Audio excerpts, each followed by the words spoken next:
He had buried his tears years ago, after the land took his wife and the silo took his brother. Silence became his armor, work his only prayer. But on a cold Iowa evening, when his black horse crumpled in the dust, the vow shattered. That night was not just about saving an animal. It was about unearthing secrets, breaking silence, and discovering whether love could still be stronger than loss. The late October sun sank low over the endless cornfields of Iowa, painting the horizon in shades of burnt orange and dusty gold. Jack Miller stood at the edge of his property, his boots half buried in the dry stubble left behind by harvest. The air was sharp, with the smell of husks and diesel, and the silence of the fields pressed against him like an unwelcome memory. For most men in the county, this was the season of rest, a time to look forward to Thanksgiving dinners and family gatherings. For Jack, it was just another reminder of how empty the farmhouse had become. His hands were still rough with work, veins raised under the tan of too many summers spent under a hard sun. 52 years had carved lines deep into his face, not from laughter, but from endurance. Once, his wife had said those lines made him look strong. Now, they only made him look tired. Since June had passed, the house had become too quiet, and since Ben's accident in the grain silo, it felt as though even the land had turned its back on him. Jack carried those ghosts the way other men carried tools, close, heavy, unspoken. The black horse in the corral, Cole, shifted uneasily on his feet. His coat caught the fading light like polished obsidian, a sight that once filled Jack with pride. Tonight, though, Cole's movements seemed fragile, as if the weight of years pressed on his back as much as it did on Jack's shoulders. Jack leaned against the weathered fence, arms crossed, telling himself it was just the season, just the chill in the air making the animal restless. But deep down, he knew better. Cole had always been more than a horse. He was a mirror, a silent witness to every heartbreak Jack had buried beneath layers of dust and silence. And then it happened. Cole staggered, his knees buckling into the dirt with a sound that seemed louder than thunder. Jack's chest clenched. The horse's breath came in ragged bursts, nostrils flaring, eyes wide with something Jack recognized instantly: fear. For a moment, Jack couldn't move. The world shrank to that one image, the proud black horse folded into the dust, the animal that had carried him through endless fields now collapsing, as though the earth had betrayed them both. The smell of dry soil rose sharply as Jack stumbled forward, his boots kicking up clouds that clung to his jeans. He dropped to his knees beside Cole, hands trembling as he reached for the animal's neck. The heat of the horse's skin radiated against his palm, damp with sweat. Cole lowered his head, pressing his muzzle weakly into the dirt, and Jack's throat closed. He had promised himself, after Ben's funeral, after June's quiet passing, that no more tears would ever fall. He had sworn it to the night sky, to the silence of his empty house, to the land that had taken everything from him. But here, in the fading light, the vow shattered. His voice cracked into a whisper, barely audible above the faint rustle of dried corn stalks. "Don't do this to me, boy. Don't leave me too." The words broke open a dam he had held for years. A single tear cut down his dust-covered cheek, warm against the cold October air. Cole's body shivered, legs sinking deeper into the dirt, and Jack pulled the horse closer, his forehead pressed against the coarse mane. He didn't care who saw him. For the first time in a decade, his body yielded to grief, raw and unhidden. Behind him, the wind shifted, carrying the sound of a truck engine approaching down the gravel road. Jack didn't look up.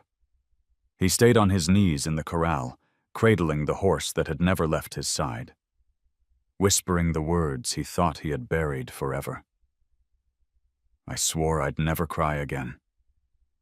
And yet, under the fading October sky, with Cole trembling against him, Jack cried. The growl of the approaching truck cut through the stillness of the farmyard, its headlights sweeping across the barn wall like restless ghosts. Jack didn't move at first. His knees were still pressed into the dirt beside Cole, his hand firm against the horse's damp neck. The sound of the engine slowed, tires crunching against gravel until it stopped just outside the corral. A door opened, then shut with a quiet finality. Footsteps followed, measured, confident, yet cautious, as if the person knew instinctively not to rush into the weight of someone else's grief. Jack finally lifted his head. Dust clung to his cheek, where the tear had carved its path, and his eyes caught the figure stepping out of the fading light. She wasn't dressed like the other locals. Her jeans were clean, boots polished, and the dark jacket she wore looked more suited for a veterinary clinic than a farmyard. The woman carried a leather satchel, its straps worn but cared for, and a stethoscope hung loosely around her neck. Her black hair was pulled back neatly, strands catching the last rays of the setting sun. "Mr. Miller?" Her voice was steady, soft, but with a quiet authority that made even the restless horse still for a moment. Jack squinted at her, trying to place the face. "Who's asking?" His voice came out rough, frayed from years of silence and the strain of the last few minutes. She stepped closer to the fence, her boots pressing lightly into the gravel. "Ava Nguyen, county vet. Miguel called me." Jack exhaled, though it was hardly relief. He turned his gaze back to Cole, brushing dirt from the horse's muzzle with trembling hands. "Don't need a stranger telling me what I already know." Ava's eyes lingered on Cole, on the trembling in his flanks, the way the horse pressed his weight into the ground, as if surrendering. She moved slowly, unhurried, and crouched a few feet away. From her satchel, she pulled a small flashlight, its beam sweeping across Cole's pupils. The horse flinched, but didn't resist. Ava murmured something in a low voice, words not meant for anyone else but the animal. Behind the fence, neighbors had gathered, drawn by the sound of the truck, by curiosity, by the sight of Jack Miller on his knees in the dirt. Their faces hovered like shadows in the twilight, hats pulled low, arms crossed, eyes narrowed in sympathy or judgment. No one spoke. In rural Iowa, silence was its own kind of respect. Ava adjusted the stethoscope against her ears, pressed it gently to Cole's chest. She listened, brow furrowed, then leaned back, resting her hand on the horse's neck. His heart's working harder than it should, breathing shallow, but steady. It's not just exhaustion. Her eyes flicked briefly to Jack, sharp enough to cut through the distance between them. Something's weighing on him. Jack bristled. He's a horse, not a man. And yet, Ava replied softly, they carry more of us than we like to admit. The words landed heavy. Jack turned his face away, jaw tight. He hated how easily she had reached inside, naming something he refused to say aloud. Cole shuddered beneath his hand, as if echoing her point. From the fence line, Miguel's voice carried low, roughened by the evening air. "Let her do her job, Jack." Jack closed his eyes, his hand sliding down Cole's mane. He remembered a time when his wife would have said the same thing. when Ben would have cracked a joke to ease the tension. Now there was only this woman, a stranger from the city, her hands steady on the creature Jack loved most. Ava worked with precision, checking the horse's legs, the tremor in his muscles, the tension along his spine. When she finished, she sat back on her heels, dust settling gently around her. "I can't give you an answer tonight," she said. "Not one that matters. But I'll tell you this much. He's not ready to leave you. Not yet."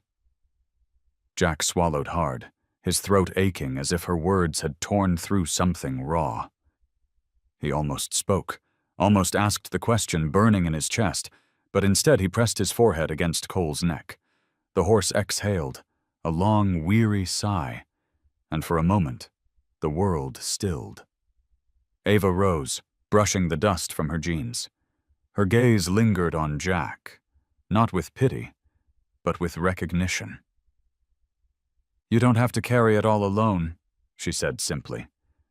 Then she turned toward her truck, boots crunching softly in the gravel, leaving her words hanging in the cooling air. Jack remained where he was, on his knees in the dirt, Cole's head heavy against his lap. The neighbors began to drift away, their murmurs fading into the night, until the farmyard was quiet again. The stars were coming out, pale at first, then bright against the black sky. Jack lifted his eyes briefly, as though daring heaven to answer. It didn't. His hand traced slow circles along Cole's neck, and he whispered so low it was almost lost to the night. "She doesn't know what she's talking about." But deep inside, Jack feared she did. The farmhouse was quiet that night, the kind of silence that made the walls seem thinner, the memories louder. Jack Miller sat at the kitchen table long after Ava's truck disappeared down the gravel road. The overhead light hummed faintly, casting a pale circle across the scarred wood surface. His supper plate was untouched, potatoes congealed, roast beef cold, the smell of black coffee lingering faintly. He pushed it aside and reached for the bottle of bourbon sitting near the sink. His hand lingered there, fingers tapping against the glass, but he didn't pour. Not tonight. The weight in his chest was already heavy enough. Through the window above the sink, the corral lay in shadow. Cole was still down, resting in the straw Ava had spread, his sides rising and falling with shallow breaths. Jack's eyes followed the outline of the barn beyond, its wooden slats leaning under the strain of years. In that barn, in a chest beneath a stack of rusted tools, lay a piece of his past he hadn't touched in nearly a decade. A door he refused to open.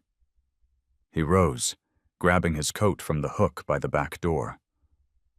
The hinges groaned when he stepped outside, the October air sharp against his face.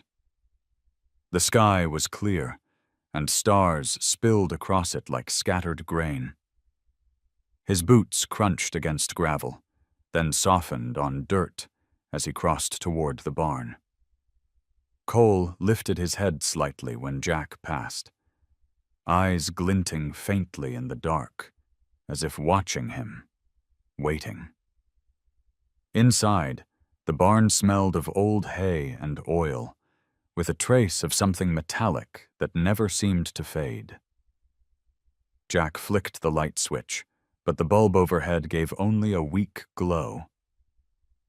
Dust hung in the air, disturbed by his steps. He made his way to the corner, to the wooden chest he had avoided for years. Its metal latch was rusted, the wood warped from seasons of damp. Jack crouched and brushed dirt away with the back of his hand. For a long moment, he didn't move. His breathing slowed, steady but shallow, like Cole's.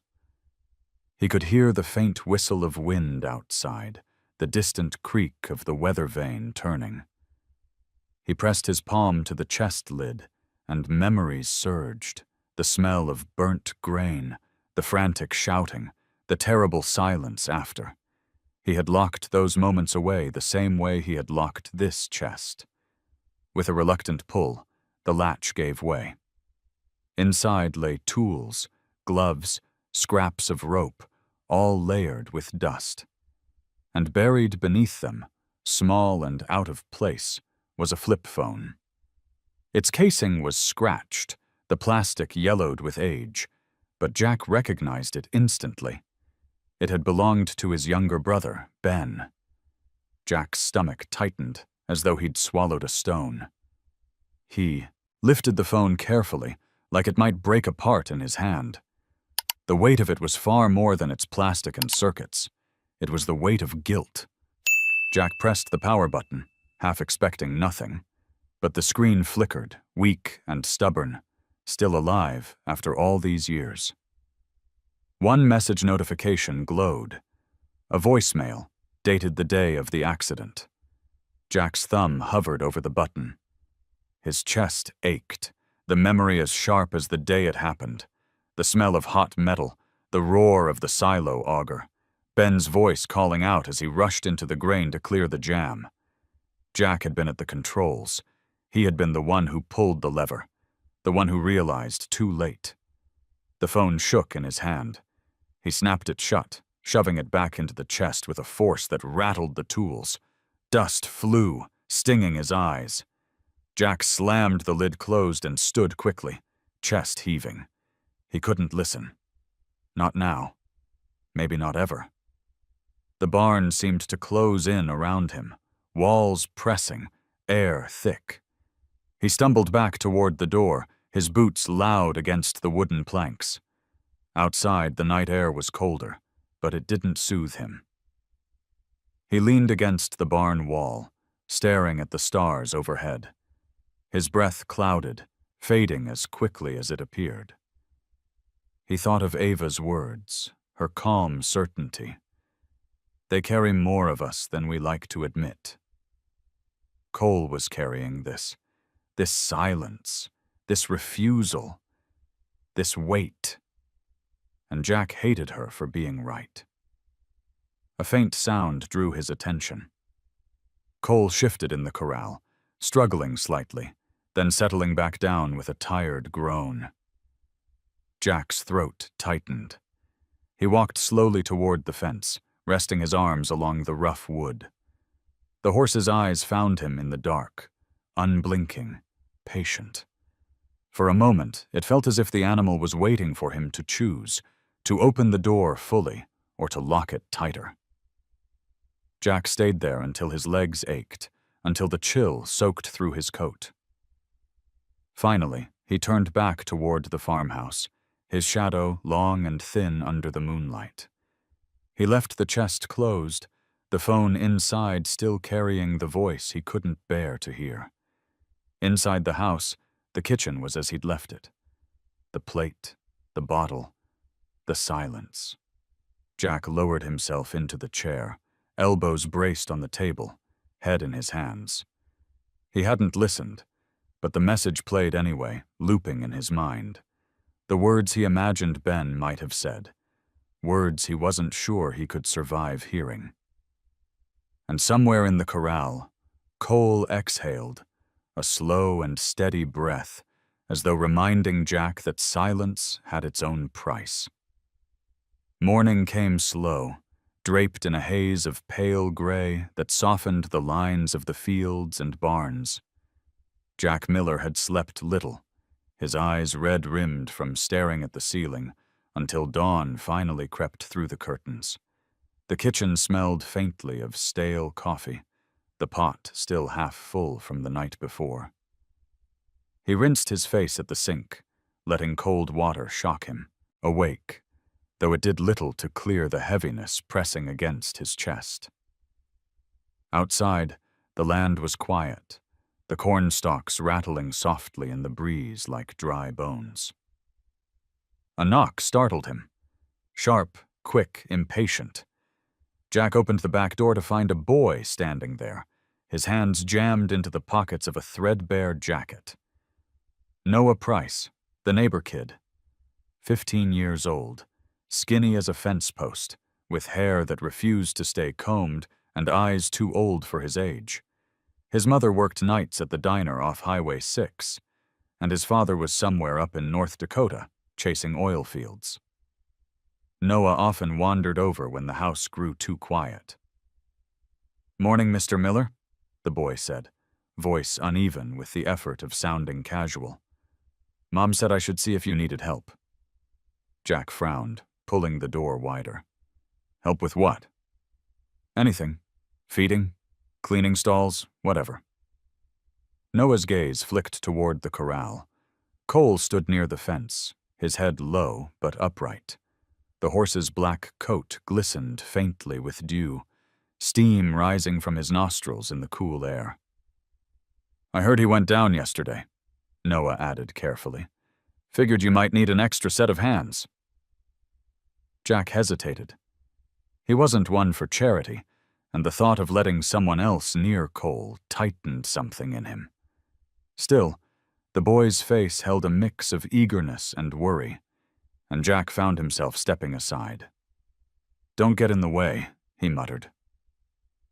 They walked to the barn together, boots crunching frost-hardened soil. The smell of hay and dust drifted around them as Jack slid the stall door open. Cole flicked his ears, wary but curious, his dark eyes resting on the newcomer. Noah lingered just outside, shoulders tense, as though one wrong move might shatter the moment. Jack handed him a small bucket of grain. "Hold it steady," he instructed. "Don't shove it in his face." Noah obeyed, stepping slowly into the stall. His breath fogged in the air, mingling with Cole's. The horse hesitated, then stretched his neck, lips brushing the rim of the bucket.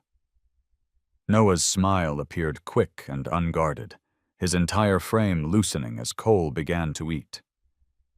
For a few seconds, the barn filled only with the sound of chewing and the soft rustle of hay. Jack leaned against the post, arms crossed. The sight stirred something he couldn't name. Cole had been distant even with him these past weeks, but here he was, easing forward to a boy he barely knew.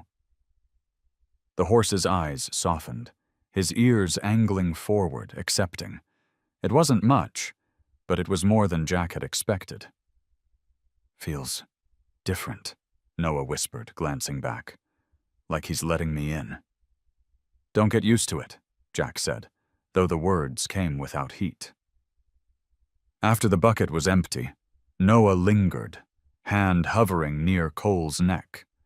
Jack almost barked at him to stop, but he bit it back. The boy reached out gently, fingertips brushing the sleek coat. Cole twitched, but didn't pull away. His breath came steady, warm against Noah's sleeve. The boy's grin widened, his eyes shining with something Jack hadn't seen in years. Hope, raw and unfiltered. Jack cleared his throat, breaking the spell. "That's enough for today."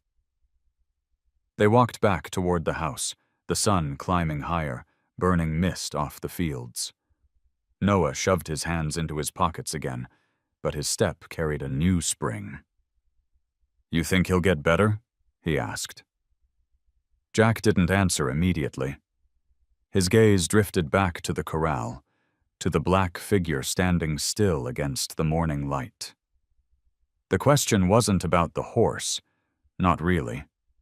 He exhaled, slow and hard. "We'll see." As they reached the porch, the sound of a truck engine rolled up the drive. Ava's silver pickup.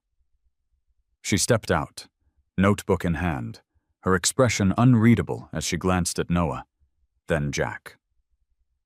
"You let someone else close to him," she said quietly, as though she had been watching from afar all along. Jack stiffened. He opened his mouth to deny it, but Cole's low nicker carried across the yard, giving him away. Ava's eyes softened, and for a fleeting moment Jack thought he saw approval there. It unsettled him more than disapproval ever could. Jack turned away, muttering under his breath, "Don't make more of it than it was." But even as he said it, he knew the truth. Something had shifted. Not just in the horse, but in him. A boy's hand on the reins had done what his own silence never could. Offered Cole a reason to lean forward, not back.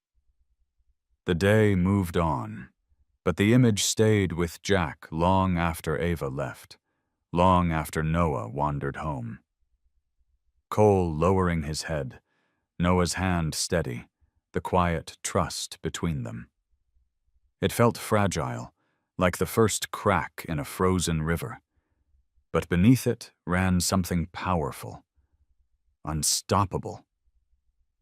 And Jack Miller, for the first time in years, was afraid of what might break free when the thaw came. By the time the sun dipped again toward the horizon, the air had turned sharper, carrying the bite of late October that whispered of frost. Jack had spent most of the day in silence, fixing a loose hinge on the chicken coop, patching fence posts along the north pasture. He worked until his hands stung, until the ache in his shoulders drowned out the memories clawing at him. Work had always been his only defense. Keep moving, keep your head down, let the day run you ragged until sleep came heavy. But when he returned to the yard, he found Miguel crouched by the tractor, a socket wrench in his hand, and a grin tugging at his weathered face. "This old beast won't start herself," Miguel said, wiping grease onto his jeans. "Figured I'd give her a try. You're behind on winter prep." Jack's jaw tightened. He hadn't asked for help. Still, Miguel had been walking onto this property since they were boys. Friendship wasn't something you needed to invite. It just showed up, like a stray dog that never left. The smell hit first.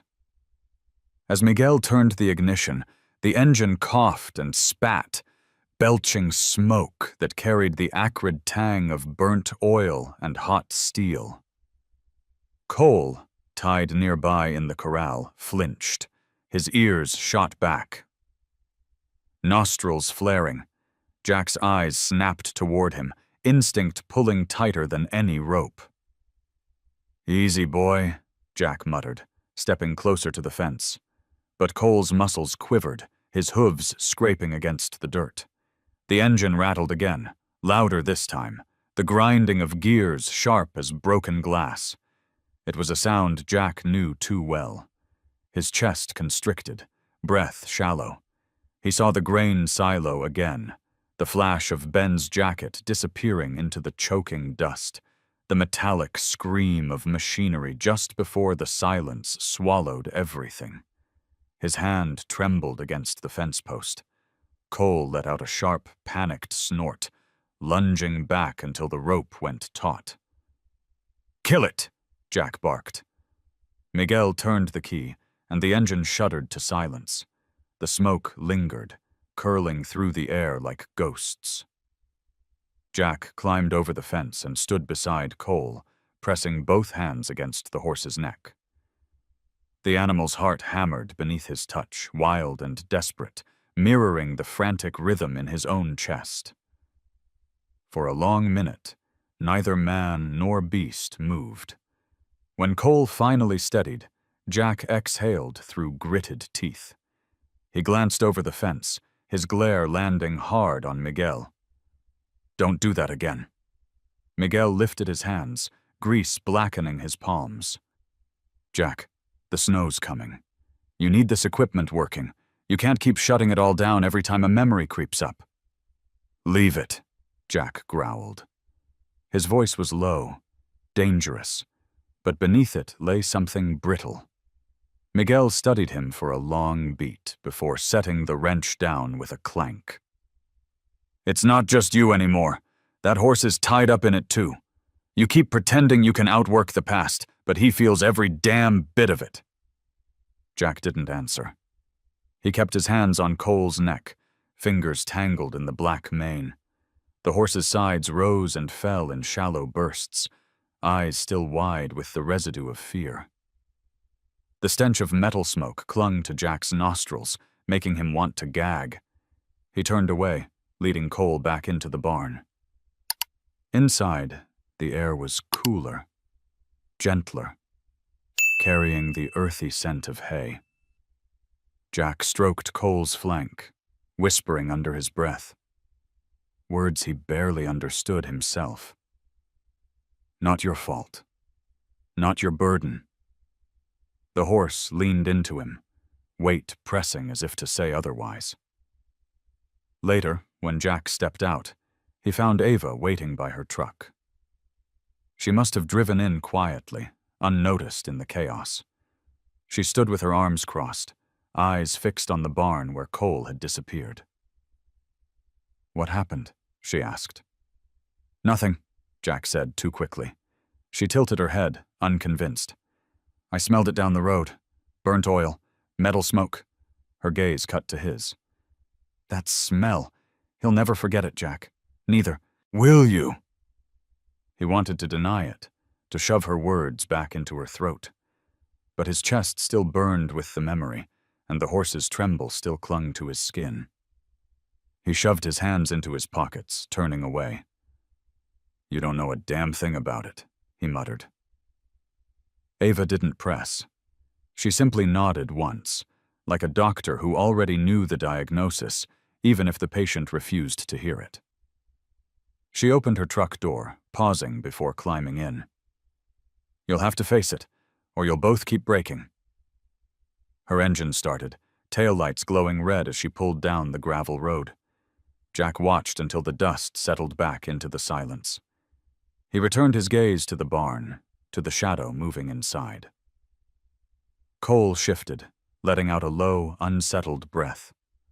Jack leaned against the fence, the cold sinking through his jacket. He closed his eyes, but the smell lingered, the ghost of hot metal, the sting of smoke. He pressed his forehead to the wood and stayed there until the stars blinked awake overhead. Thanksgiving arrived with a thin coat of frost blanketing the pastures. The dawn was pale and reluctant, as though the sun itself hesitated to rise over the Miller farm. Jack spent the morning in silence, moving through chores with mechanical precision, feeding chickens, hauling water, scattering hay for the cattle. Each motion was a habit carved from decades, but the weight of the day pressed heavier than the cold. For most of the county, the holiday meant laughter spilling from crowded kitchens, pies cooling on window sills, and the scent of roasted turkey weaving through homes. At the diner in town, families gathered in booths, the smell of pumpkin spice thick in the air, credit card machines ringing steady with holiday cheer. But here, at the Miller farmhouse, the table remained bare until late afternoon. Jack finally set a place for himself out of duty more than hunger. A small turkey breast from the grocery store sat in a foil pan, cooked but cooling too fast in the drafty kitchen. A bowl of mashed potatoes, pale and lumpy, joined it. He poured a cup of coffee instead of wine, the steam rising faintly before fading into the cold air. Across from him, 3 chairs stood empty. June's, Ben's, and the one that should have belonged to a child he and June never had. He lowered himself into the chair with a sigh, the wood creaking beneath him. The silence of the house was unbearable. He lifted his fork, stabbed half-heartedly at the potatoes, and chewed without tasting. The clock ticked on the wall, steady and merciless. He thought of the years when June would hum while basting a turkey, when Ben would slip in from the barn smelling of hay and mischief. Back then, the table had been small, but it had never felt empty. Now it was wide as a prairie, and he was stranded at its center. Outside, Cole shifted in the corral. Jack's eyes wandered to the window where the horse's dark silhouette stood against the gray sky. The animal hadn't touched his grain since morning. He seemed to wait, motionless, ears tilted as if listening for something that wasn't there. Jack pushed his plate aside and rose. In the barn, the air was cool and smelled of straw and wood shavings. Cole's head lifted when Jack entered, his eyes catching the dim light. Jack approached slowly, hands loose at his sides. He stroked the horse's neck, feeling the warmth beneath the sleek coat. "Guess it's just us," he murmured. Cole blinked, exhaling softly, as though answering in kind. Jack stayed there, leaning against the stall door, the weight of memory thick around him. He thought about Ava, about Miguel, about Noah, their voices still echoing from days past, urging him to face what he had buried. He thought about the chest in the barn corner, the flip phone inside, the voicemail unopened. The weight of it pressed on him even now. His stomach turned, and he left the barn, returning to the kitchen. The meal had cooled completely, congealed into something unappetizing. He sat again, staring at the food.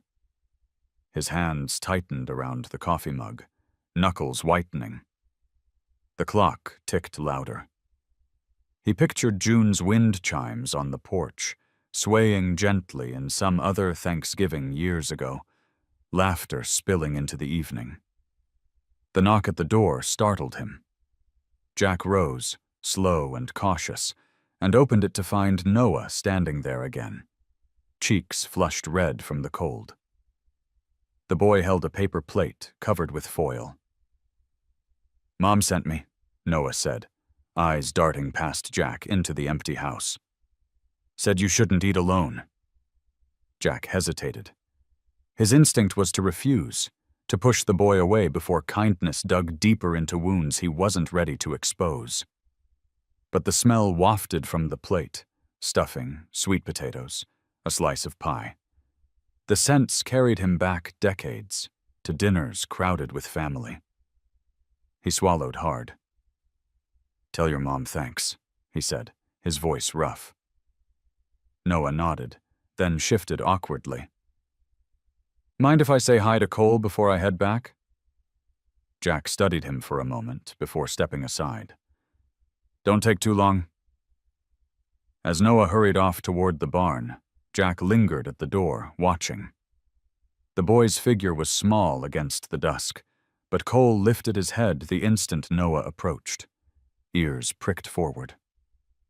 Jack felt a pang, a mixture of jealousy and relief, that the horse seemed to welcome the boy so easily. Back inside, Jack uncovered the plate. He sat once more at the long table, the boy's gift before him. He ate slowly this time, the flavors stirring echoes of meals long gone.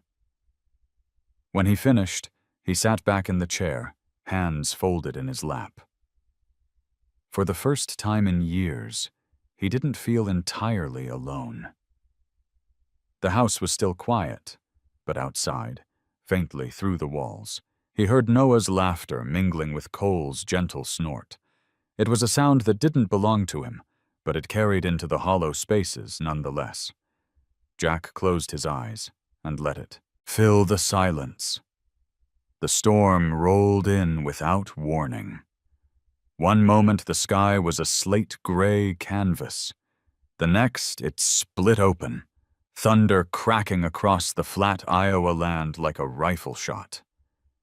Jack had been dozing in his armchair when the windows rattled. He jolted upright, the memory of another storm long ago clawing at him, June's laugh echoing in the kitchen as rain hammered the roof, Ben sprinting in from the barn, soaked and grinning. The house tonight held no such laughter, only the hollow groan of wind against the siding. He grabbed his coat and flashlight, stepping out into the night. Rain slapped his face, cold and relentless, soaking through his jacket in seconds. The fields were ghostly under the storm, lightning streaking across the horizon, illuminating cornstalks bowed and broken. The wind carried a sharp scent of wet earth, mixed with something metallic and bitter that set Jack's nerves on edge. From the barn came a frantic thudding, hooves striking wood, a panicked whinny. Jack's gut clenched. Cole! He sprinted across the yard, boots sliding in mud, flashlight beam bouncing wildly. The barn doors rattled as if the storm itself were trying to tear them off their hinges. Jack shoved them open, the light revealing chaos inside. Cole reared against his stall, eyes rolling white, body slick with sweat, though the air was cold. His mane whipped like a flag in the storm-drenched drafts seeping through the roof. "Easy, boy," Jack shouted over the roar of rain on tin. His voice cracked, desperation cutting through the storm. He slipped inside, shutting the doors halfway behind him, though the wind still howled through every gap. He moved slowly toward the stall, his flashlight falling to the straw as he raised both hands, palms out. Cole slammed against the boards, nostrils flaring, breath coming ragged. The thunder rolled again, so loud it seemed to shake the very ground. Jack flinched, heart hammering. He knew the horse wasn't just reacting to weather. The sound carried something darker, a memory imprinted in muscle and bone, just as Jack carried his own. He forced his breathing steady, dropped the flashlight entirely, and sank to the straw floor. The cold bit into his knees, the damp seeping through his jeans. He remembered something June once told him, long before the losses piled up. "If you want trust, meet them where they are." Jack sat low, making himself small, level with the horse's wild gaze. "Hey," he whispered, barely audible above the storm. "It's just me." His voice trembled, but he kept going. "It's Jack. It's always been me." Cole's head tossed, hooves pawing furiously. Jack closed his eyes, knowing words alone weren't enough.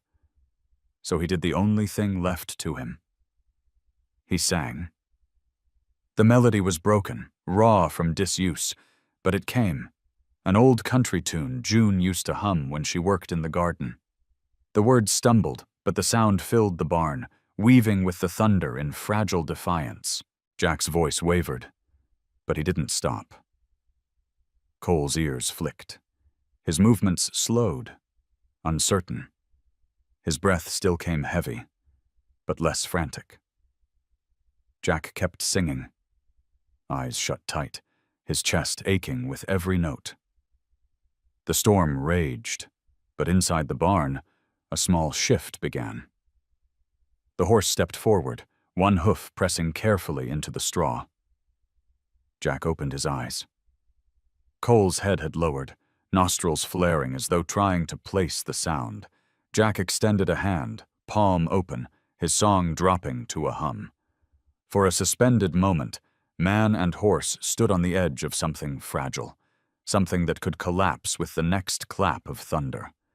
Then Cole took another step, then another, until his muzzle pressed against Jack's shoulder.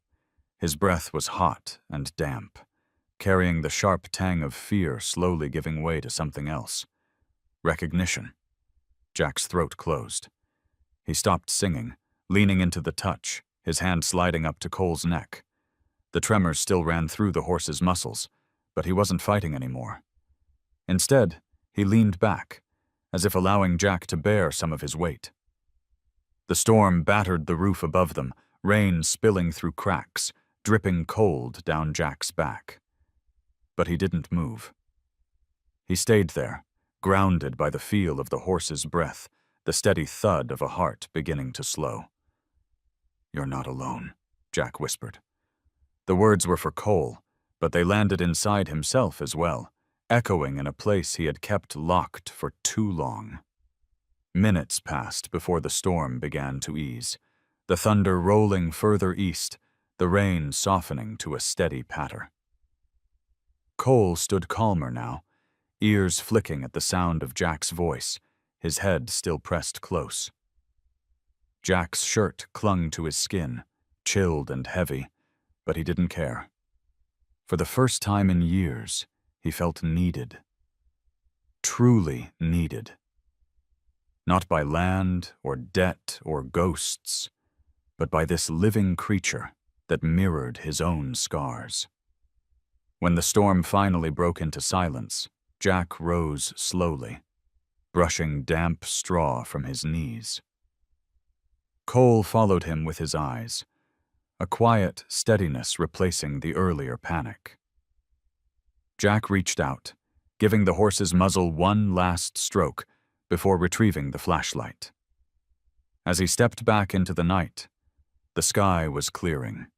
Stars blinked between tattered clouds, and the air smelled clean, washed new.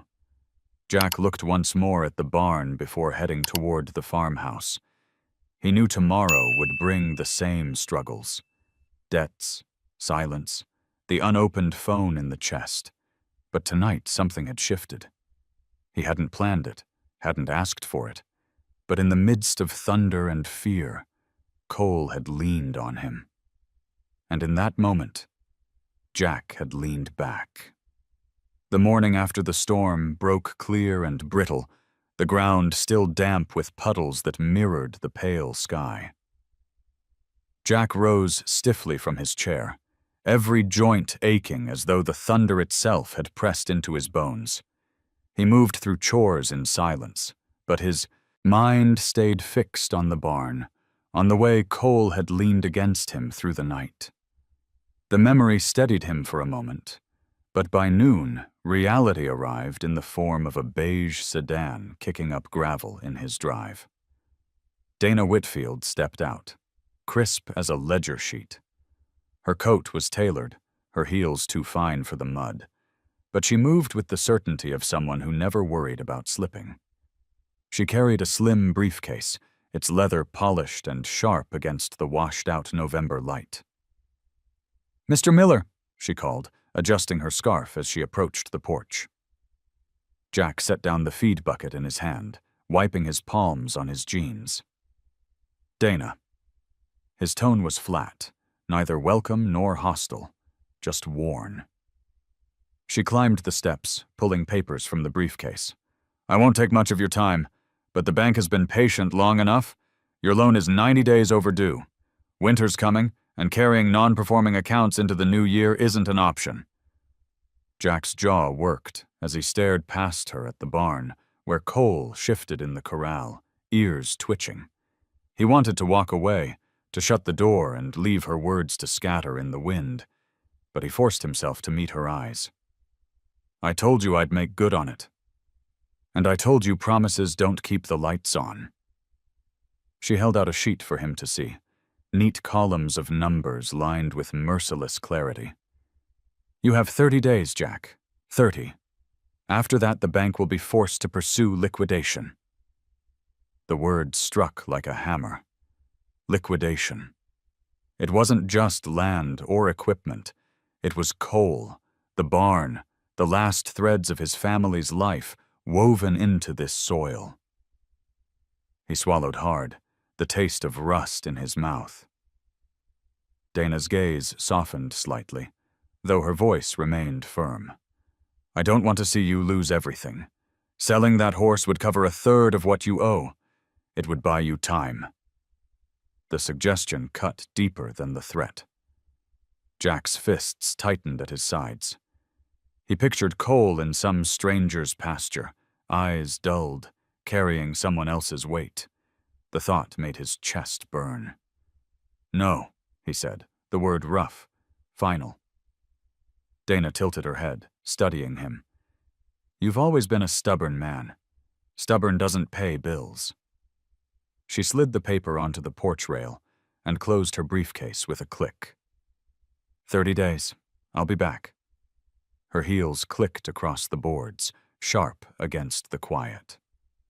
Jack watched her drive off, the sedan shrinking down the road until only dust remained. He picked up the paper. stared at the numbers, then crumpled it in his hand.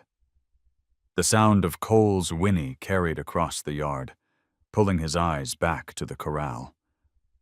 The horse was restless, pacing along the fence, head tossing as if he sensed the storm brewing inside his owner. Jack crossed the yard, shoving the paper deep into his pocket. He leaned against the fence rail, watching Cole's muscles ripple under his dark coat. The horse stopped, turned, and stared at him with that steady, unblinking gaze. Jack spoke before he could stop himself. "They want me to sell you." His voice cracked. "They think you're just a number on a page." Cole snorted, pawing the ground, the defiance in his stance almost human. Jack let out a bitter laugh. "Guess you're stubborn too." Behind him, footsteps approached. Miguel had come by, grease still on his hands from the garage. He studied Jack's face, then the horse, then the crumpled paper peeking from his pocket. "Bank giving you trouble?" Jack didn't answer.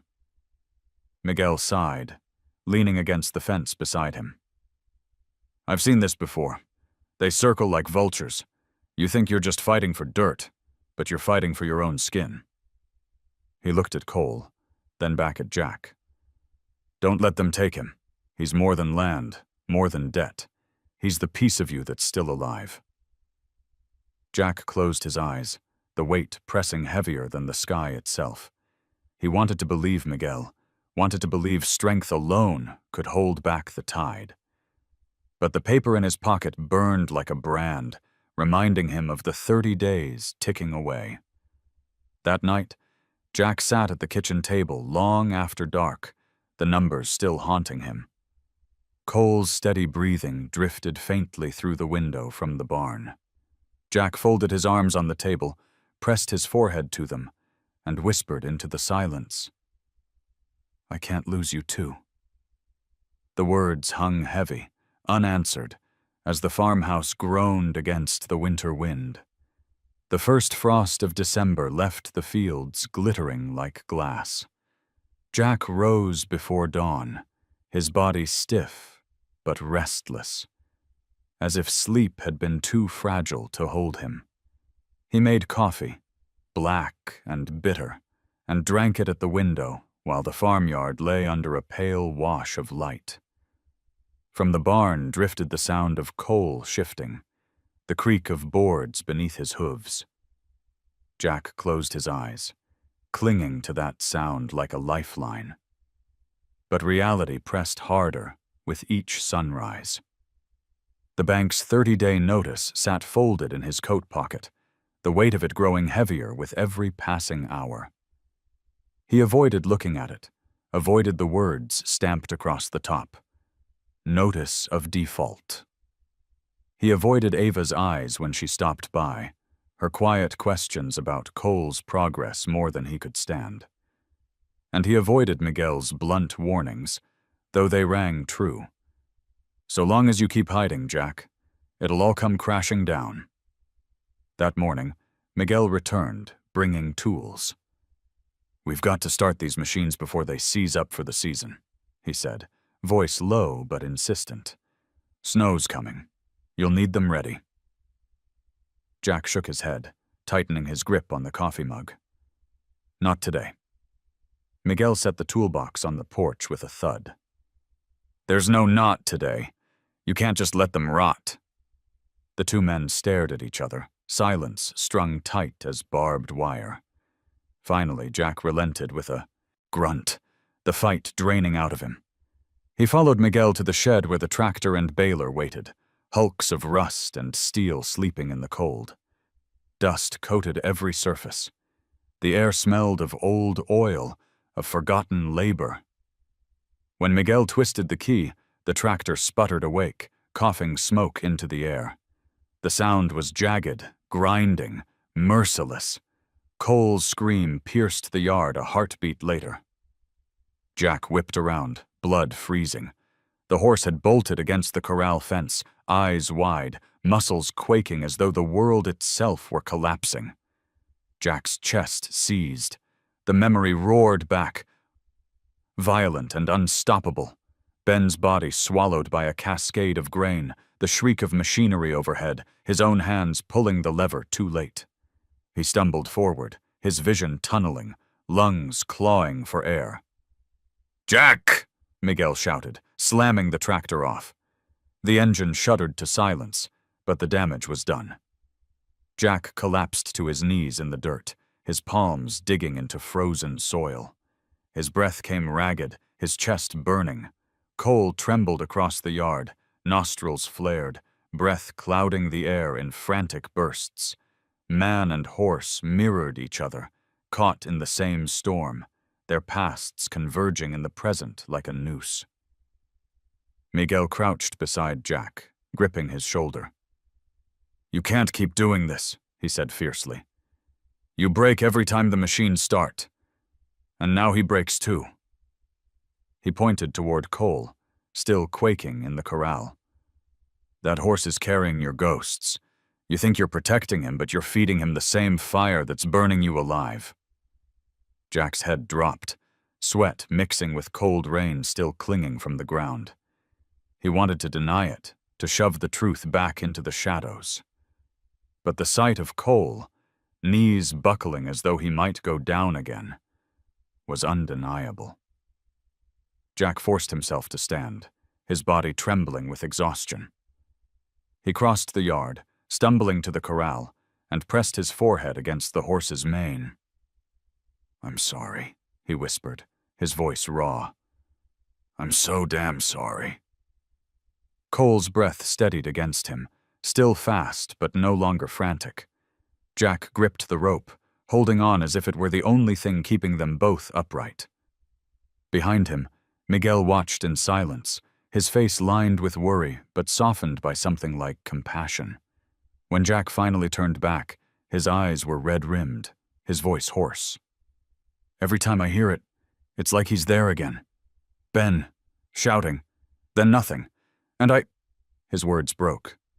He swallowed hard, staring at the machines looming in the shed. "I killed him, Miguel. My own damn brother."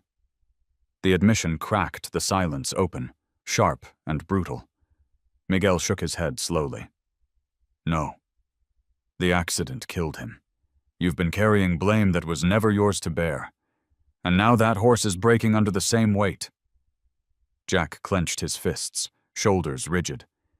He wanted to fight the words, but the truth pressed too close. He glanced back at Cole, the horse's dark eyes meeting his, steady but weary. For the first time, Jack saw not just fear, but reflection. His own pain mirrored back at him. The wind shifted, carrying away the acrid smell of smoke, leaving only the clean bite of frost. Jack exhaled, long and heavy, as if something inside him had cracked wide open. That night, the farm was still. Jack sat in the barn on a bale of hay, Cole resting beside him. The machines stood silent in the shed, their shadows long across the yard. For once, he didn't try to bury the memory. He let it come, sharp and searing, and he let the tears fall. Cole lowered his head, pressing close, as though standing guard against the ghosts that haunted them both. In the quiet, Jack whispered the words he had refused for years. "I can't do this alone anymore." And in the horse's steady presence, he felt, for the first time, the faintest hint of release. The December nights had grown longer, stretching over the farm like a heavy shroud. Jack sat in the barn well past midnight, a lantern flickering on the post beside him. The air smelled of hay and wood smoke, faintly sweet but edged with cold. Cole dozed nearby, his breath rising in soft clouds, each exhale visible in the frigid air.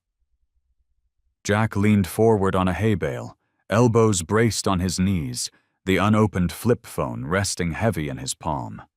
For weeks it had burned a hole in his chest, hidden in the bottom of that old trunk. Now, after his collapse before the machines, he could no longer pretend it wasn't there. Miguel's words echoed. "That horse is breaking under the same weight." And Ava's voice lingered too. "They carry more of us than we like to admit." Jack rubbed the phone with his thumb, tracing the scratches that told their own story of years gone. His heart pounded. Every part of him wanted to snap it shut again, bury it back under tools and dust. But another part, the part that had crumbled on its knees in the dirt that morning, whispered that it was time. He pressed the button. The screen flickered. Weak, but alive. One voicemail. The date glared back at him, the day of the accident, frozen in time. His throat tightened until it felt like he was swallowing stones. For a long minute, he stared at the phone, paralyzed. Then, with trembling fingers, he pressed play. The voice came through, cracked with static, but unmistakably Ben's. "Jack," it began, rushed, breathless, as though spoken in a hurry. "Don't blame yourself. You hear me? If something goes wrong, and it might, I went in because I wanted to, because I trust you. You've always kept this farm alive. Don't let it die with me." Jack's breath caught.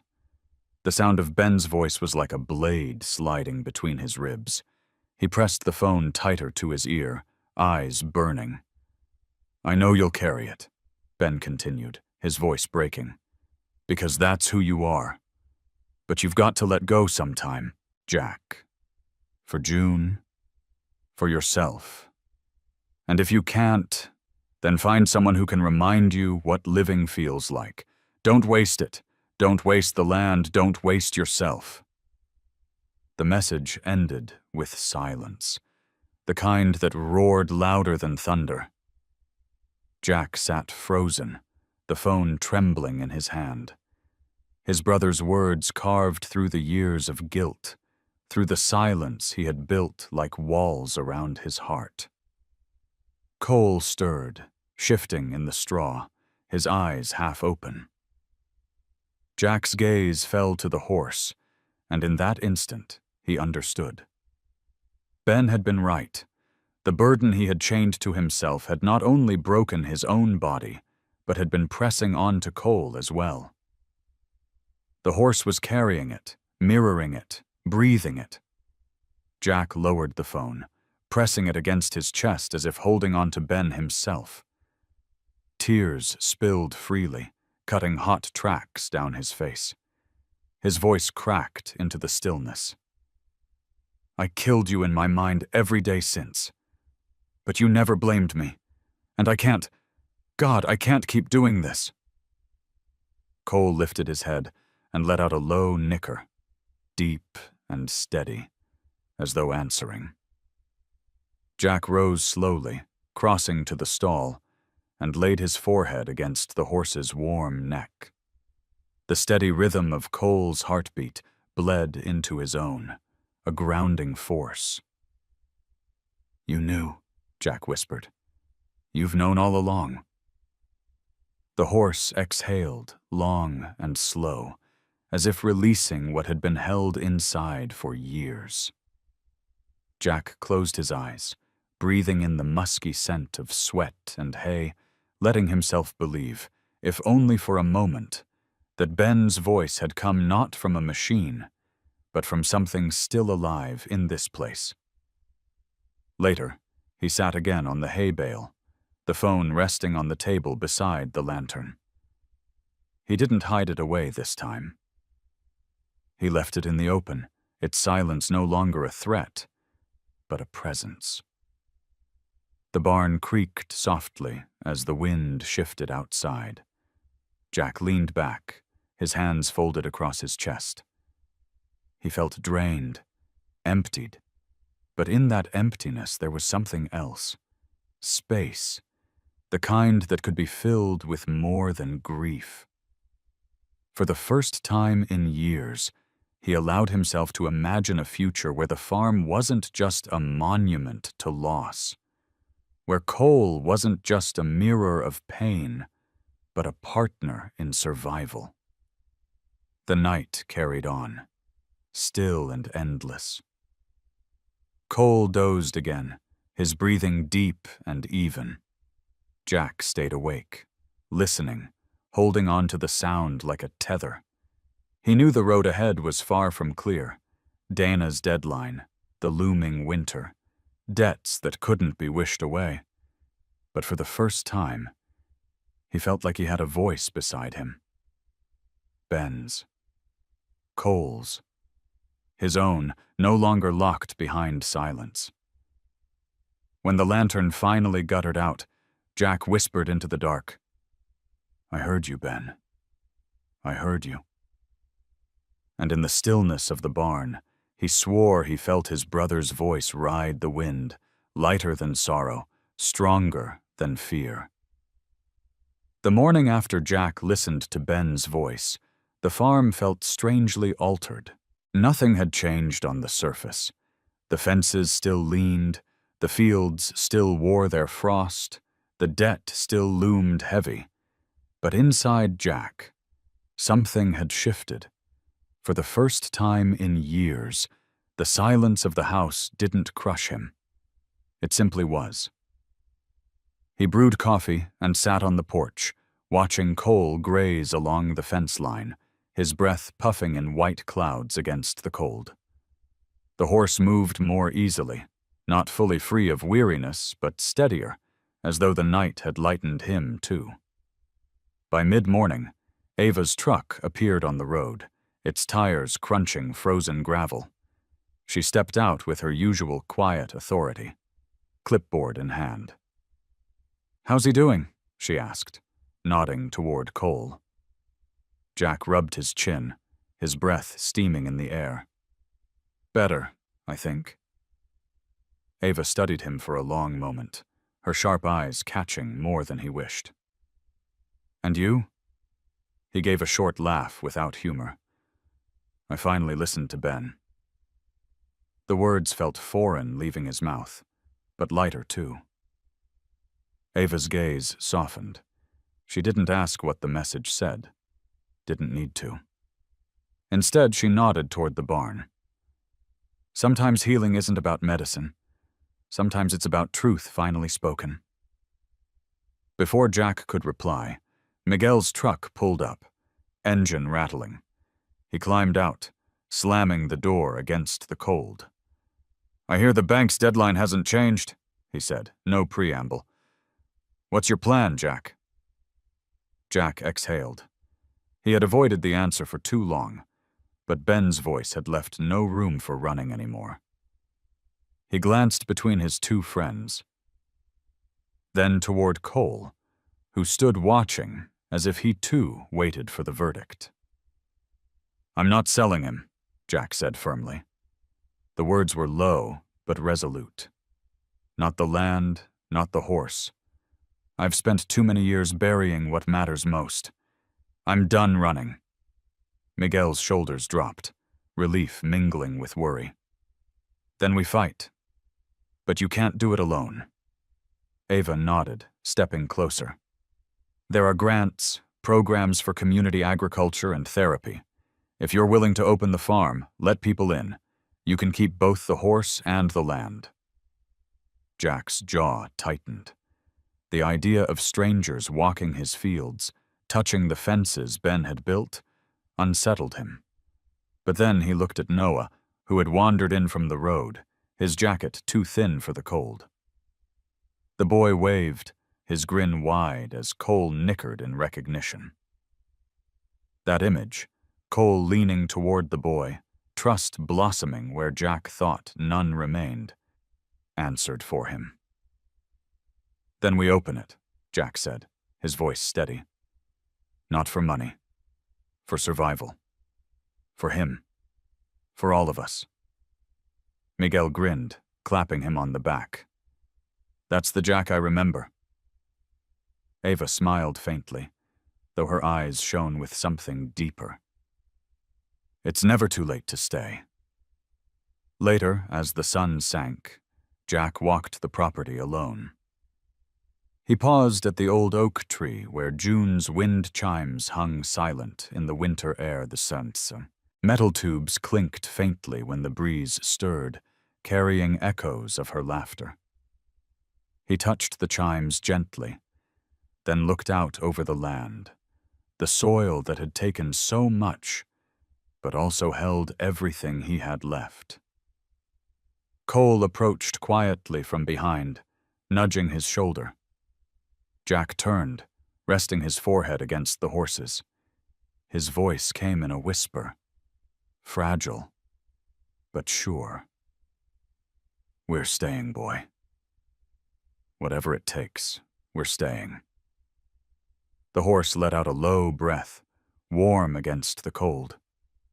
Jack felt it ripple through him, grounding him in a way no paper from the bank ever could.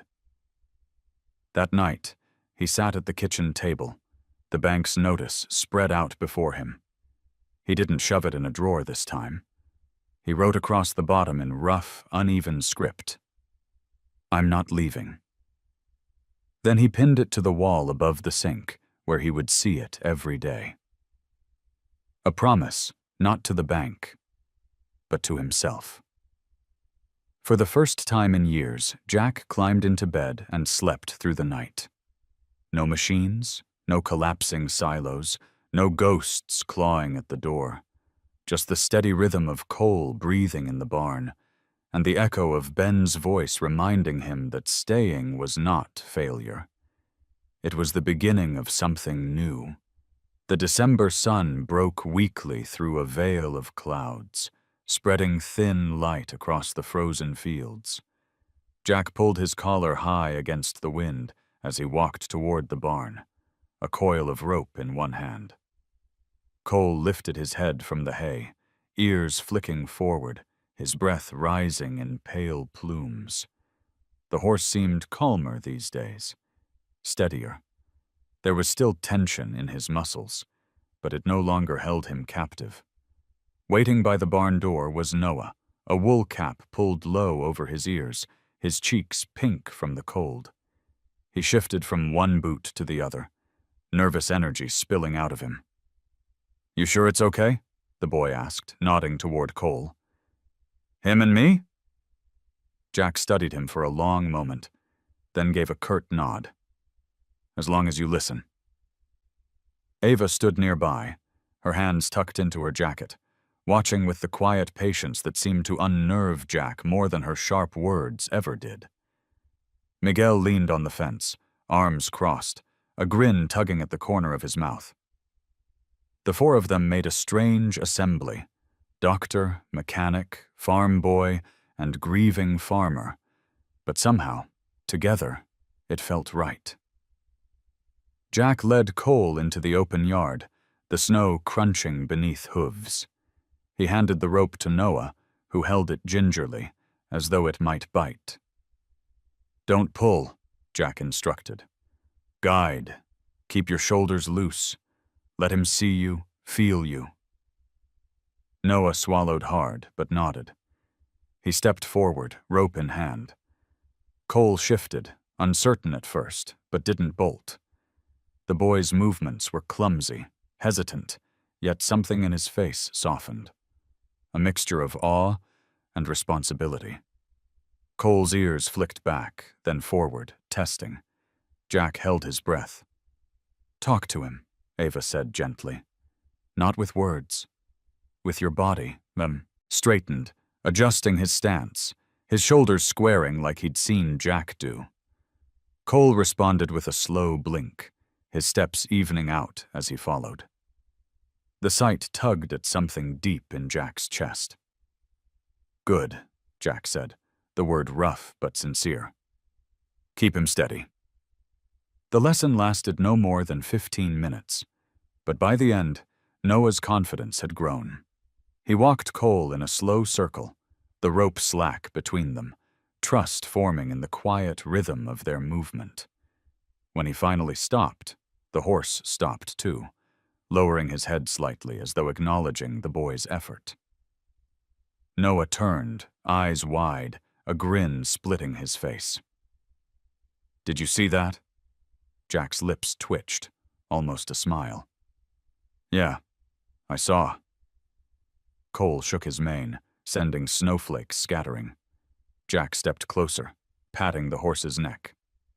"You did good, boy," he murmured, words meant for both of them. Miguel let out a low whistle. "Never thought I'd see the day you let anyone else take those reins, Jack." Jack shot him a look, but didn't deny it. The truth was, something about the sight, Cole responding to Noah's hesitant trust, had cracked the ice that still clung inside him. Ben's words from the voicemail echoed in his head. "Find someone who can remind you what living feels like." Maybe this was it. Maybe it wasn't about holding on so tightly that nothing could change. Maybe it was about opening a door, even just a little.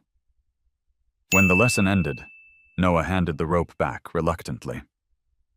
"Can we do it again?" he asked, his voice hopeful. Jack studied him, then nodded. "Tomorrow, same time." The boy's grin widened. "I'll be here." As Noah hurried off down the road, his breath puffing white against the gray sky, Jack stood in the yard with Ava and Miguel. Cole grazed quietly nearby, his dark coat gleaming against the snow. For the first time in a long time, the farm didn't feel like a graveyard. It felt like something alive, something worth protecting. Ava spoke softly, breaking the silence. "He's not just learning about horses. He's learning about you." Jack frowned. "What's that supposed to mean?" She smiled faintly. "That trust goes both ways." Jack didn't answer, but as he walked Cole back to the barn, he felt the truth of her words settle deep in his chest. The farm still carried its weight, debts, deadlines, memories, but today, in the simple circle of a boy guiding a horse, he had glimpsed a piece of what Ben had wanted for him. Life, not just survival. That night, when Jack sat at the kitchen table, he found himself writing in a small notebook Ava had left behind. The words came awkwardly at first, uneven and spare, but they came. He wrote about Cole, about Noah's grin, about the way the horse's breath fogged in the cold. He wrote not for the bank, not for the world, but for himself. For the brother who had trusted him. For the wife who had believed in him. For the boy who had reminded him how to try again. When he set the pen down, the silence of the farmhouse didn't feel as sharp. Cole's steady breathing drifted faintly from the barn, and outside, the snow fell soft and relentless, blanketing the land in quiet promise. Snow fell steady on Christmas Eve, softening the hard lines of the farm into something almost tender. The fences wore white caps, the barn roof sagged under the weight, and even the rusted machinery looked gentler beneath its blanket of snow.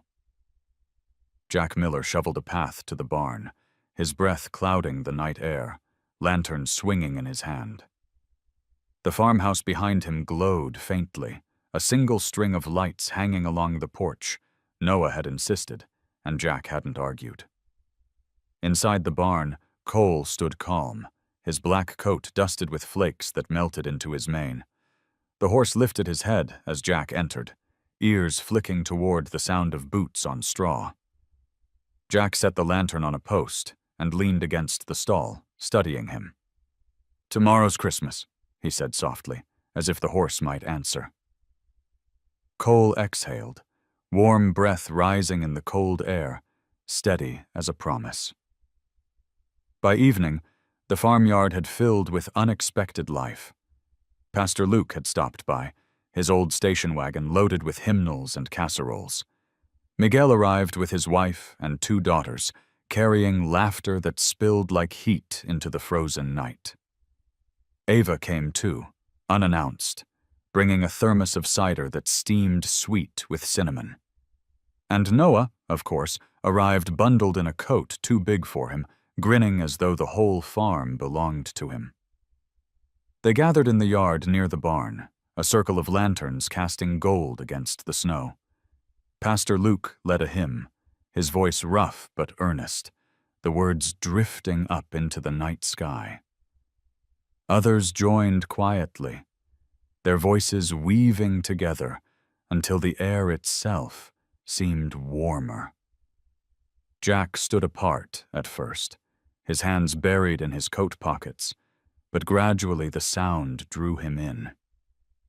He found himself humming under his breath, the tune carrying him back to years when June's voice had filled their small kitchen, when Ben's laughter had carried over the fields. Noah tugged at his sleeve. "Mr. Miller, can I try? Just for them?" He pointed toward Cole, who stood watching the gathering with quiet curiosity. Jack hesitated. The crowd, the lanterns, the sound of voices. It was more than Cole was used to. But he saw the boy's face, bright with hope, and nodded once. Slow, gentle. Noah approached the horse, rope in hand, his steps sure despite the snow.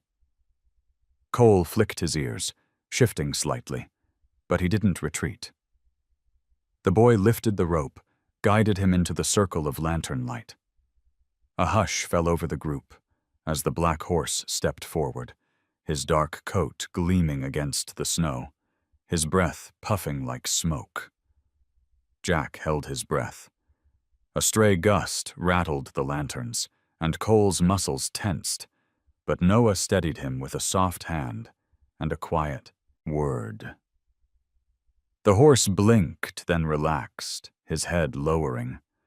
A ripple of awe moved through the small crowd. Pastor Luke smiled. A lesson for us all. Even the most burdened can walk steady if someone believes in them. Jack's throat tightened.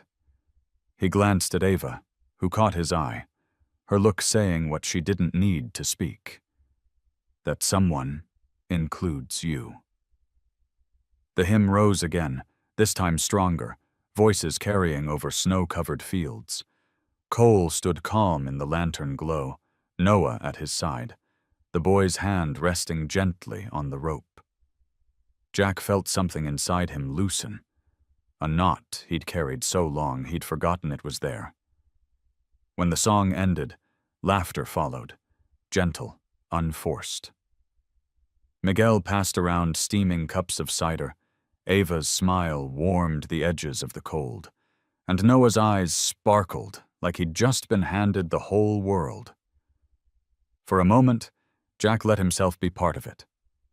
He accepted the cider, the laughter, the presence of people who weren't family, but felt like it.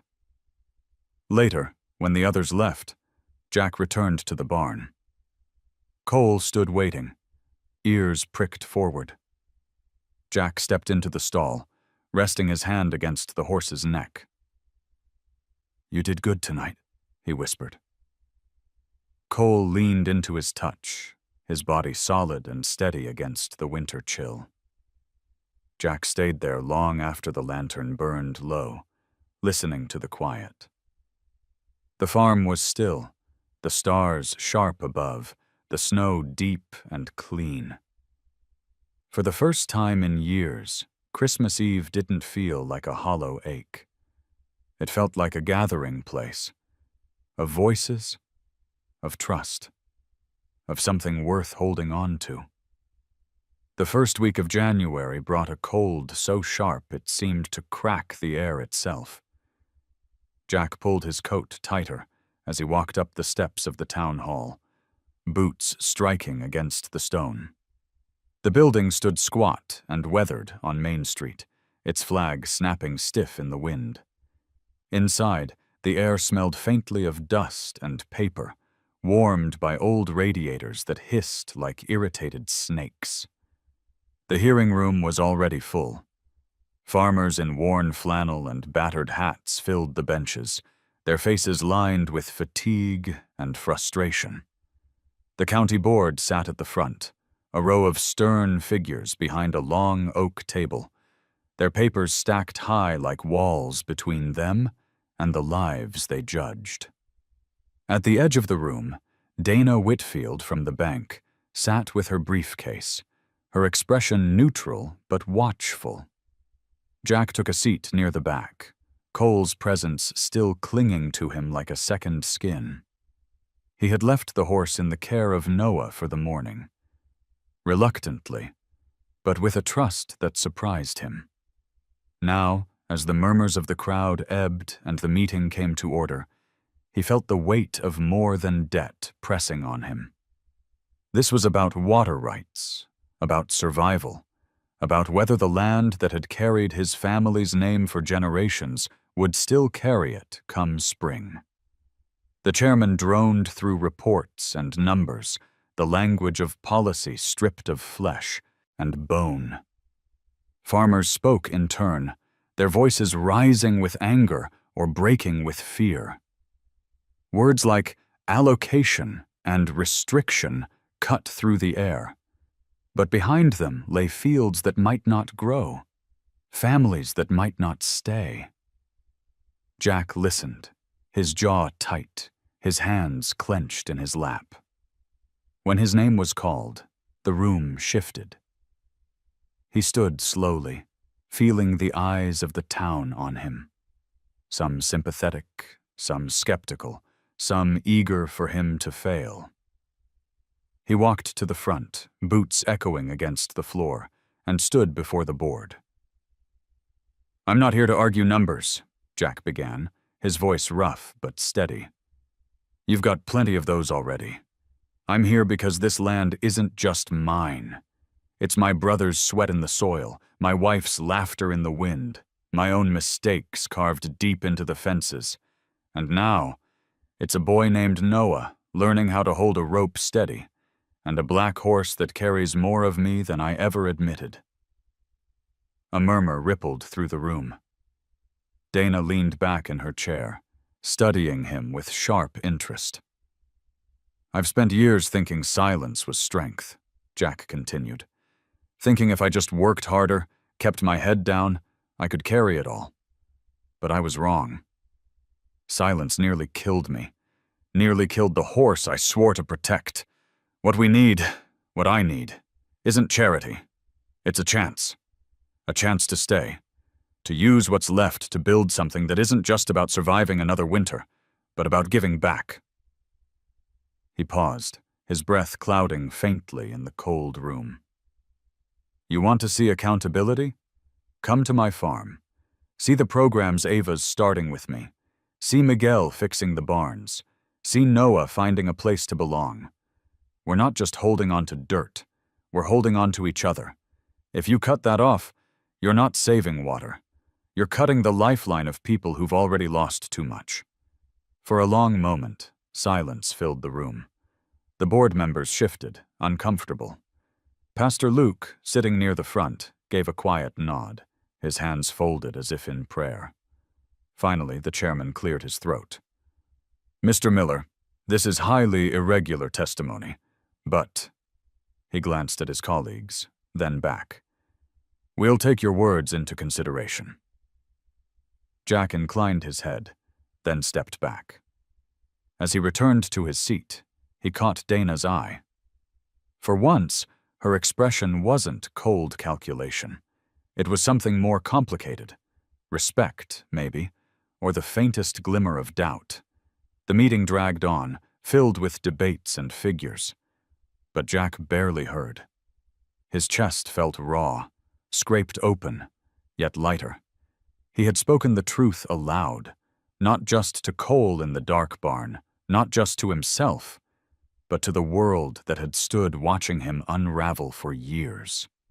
When the session adjourned, Jack stepped outside into the biting wind.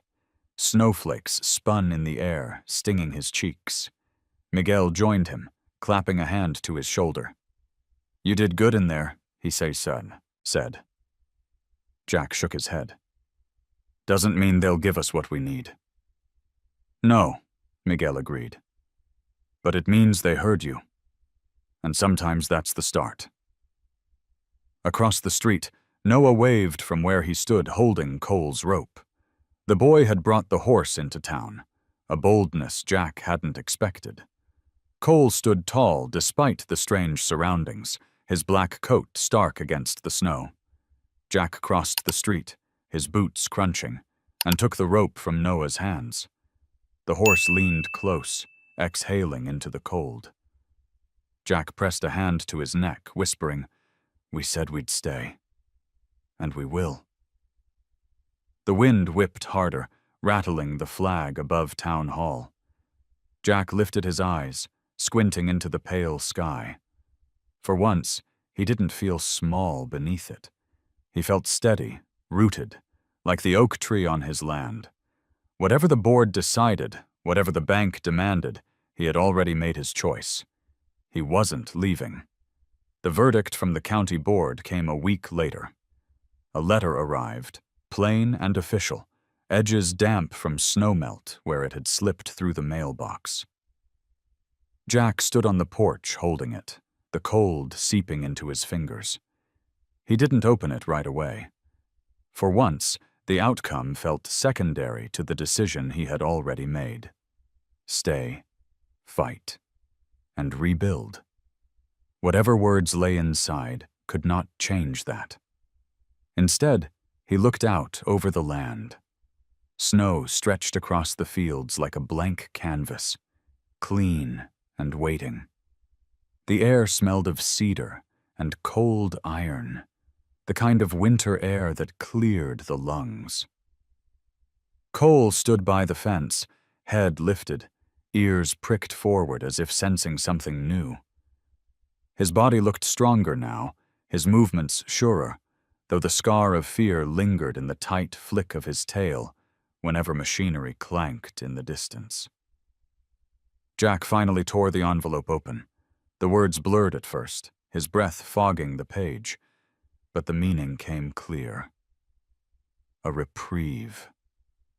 Water allocation granted for one more season, a chance to prove the land could still give. His chest loosened. He folded the letter carefully, slid it into his pocket, and walked toward the barn. Inside, the air was warm with the scent of hay. Noah was brushing Cole's coat, his strokes even and careful. The horse leaned into the touch, eyes half closed in contentment. When the boy noticed Jack, he straightened. "They say we got another season?" Jack nodded. "We did." Noah grinned, his face alight. "Told you it'd work out?"